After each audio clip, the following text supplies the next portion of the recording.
Episode 2 begins with a flashback set 20 years in the past, showing how Elaine's mother, Queen Morgase, rose to power. This entire sequence serves to establish her character, making it clear that she is not someone to be underestimated. She is highly strategic, politically astute, and fully aware of her own power. More importantly, she knows exactly how to wield it. In this scene, representatives from various noble houses stand before her, seeking her forgiveness. She outwardly presents herself as merciful, telling them that she forgives them in the name of ushering in an era of peace. However, despite her words of clemency, she makes it clear that their survival is not part of the plan. In a shocking turn, she has their house's advisors execute the leaders on the spot, an incredibly ruthless and effective move. This opening scene perfectly sets the tone, showing just how cunning and formidable she truly is. In the present day, Queen Morgase arrives at the tower for a visit, wanting to check on her daughter. This leads to an amusing moment where Sueon, as a display of power, deliberately keeps the queen waiting, subtly asserting dominance since Morgase is currently under her roof. First, the two princes are introduced, followed by the queen's consort, essentially her lover. There's also a small but intriguing moment where Sueon's advisor, her right-hand woman, briefly forgets or hesitates when addressing a particular noble. This detail, seemingly minor at first, later plays into a surprising twist that no one saw coming. It's a testament to the writer's skill this season, and it definitely makes the show all the more engaging. Once all introductions are made, it becomes clear that the consort is meant to be a stepfather figure to Elaine, but there's much more to him than meets the eye. The Queen of Ander demands to see Elaine, suspecting that something significant has happened at the tower.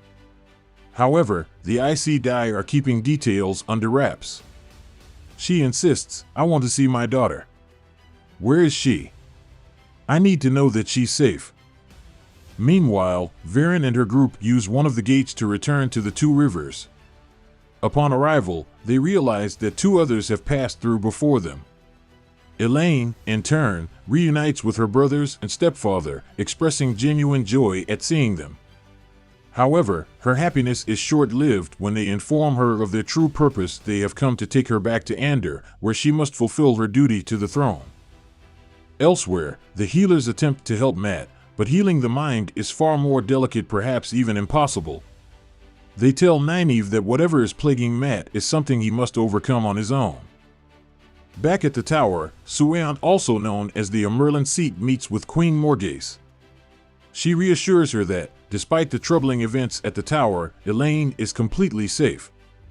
Sueon has no desire to enter into conflict with the Queen of Ander, as she understands just how powerful and calculating she is. To avoid unnecessary tension, she allows Morgase access to Elaine's chambers, making it clear that she genuinely wants the princess to stay at the tower. Sueon knows how powerful Elaine is and how crucial she will be in the battles to come. Morgase, however, remains firm in her stance. She wants Elaine to pass through the gates, become a fully trained Aes Sedai, and then return to Ander to take up her rightful place. She is well aware of the rising threat of the Dark One and believes her daughter will be safer in Ander rather than at the tower. Meanwhile, Rand trains with Lan, practicing swordsmanship as a means of self-defense. Since he is reluctant to channel, he needs to ensure he has another way to fight. Elsewhere, Moiraine has a conversation with a certain individual and notices scars that she distinctly remembers healing back in Tar Valon. She questions why they have reappeared. Are they connected to Rand? The person denies it, explaining that the scars are the result of something else entirely, tied to a dream-related phenomenon. Finally, Moiraine makes it clear that she has no interest in controlling Rand. Instead, she warns the individual that, given their closeness to him, they will likely be the first to notice any changes or signs of danger. As the conversation continues, one character warns that when Rand eventually loses control, they need to be prepared for it. At this moment, Avienda returns from hunting a rabbit for their meal, and Moiraine and Egwene take the opportunity to question her about the Ale prophecies. Avienda explains that Ale prophecies are not as straightforward as others might assume. There are many contradictions. She refers to Rand as the Kare Karn and states that while he is prophesied to save them, he is also destined to bring about their destruction. She admits that she doesn't fully understand the meaning of this contradiction, but it doesn't change her duty. Regardless of how she feels about it, she must bring Rand to her people. Meanwhile, Perrin and his group arrive in the Two Rivers, where the atmosphere is tense. Locals watch them cautiously, and white cloaks are scattered throughout the village. They soon encounter an innkeeper who greets Perrin, though she barely recognizes him. She warns them that they are not safe. Their white cloaks are actively searching for them. She offers to hide them in the attic, mentioning that the other two are already hiding there. Confused, Perrin and his companions ask what she means, only to discover that Alanna and her last surviving warder are also in the Two Rivers. It's a surprising revelation, as no one expected them to be the ones who had used the gates earlier. Back at the tower, Queen Morgase speaks privately with her advisor, who is a member of the Red Ajah. They both acknowledge that the Amyrlin seat is keeping secrets from them. Morgase even suggests that she could overthrow her, but her advisor warns against it. Despite growing discontent among some, the Amyrlin still has strong support, making any direct move against her unwise. Instead, they need to act with patience and strategy. Meanwhile, the Amyrlin seat summons Min for a private meeting. Min, who has been working at the tower as part of the housekeeping staff, has actually been placed there strategically. Her role allows her to stay close to influential individuals and report back. Since she possesses the ability to see the future, her insights are invaluable. However, Min clarifies that her visions don't work in precise ways. She shares that she has seen countless dead Aes Sedai and warders at the tower, but she cannot determine exactly when this event will take place. It could happen tomorrow, a year from now, or even a decade later, but it is inevitable. Elsewhere, the two princes engage in a public sparring match, clearly meant to impress the women of the tower. Their display of skill and confidence has the desired effect, as several women are visibly taken in by their performance. Matt watches the spectacle unfold, but it's clear that it's nothing more than an elaborate act of flirtation. Later, an interaction between Elaine and Nynaeve takes a playful turn. Nynaeve makes a remark about royals being spoiled, then quickly adds, "No offense, Elaine." Elaine, unfazed, responds with a smirk, none taken especially coming from a woman who's sleeping with an actual king. Despite the humor, Nynaeve picks up on something deeper. She notices that Elaine doesn't seem entirely happy after reuniting with her family. When she asks about it, Elaine explains that in her experience, whenever her family appears, they are usually plotting something. And right now, she is certain that her mother and brothers are scheming behind the scenes. The Amyrlin seat then calls Elaine and Nynaeve for a private meeting. When they arrive, they ask what's going on, and she confesses that at this point, she can't trust many people within the tower. However, she is certain that neither of them are dark friends. Because of this, she has an important mission for them. Curious, they ask what she wants them to do.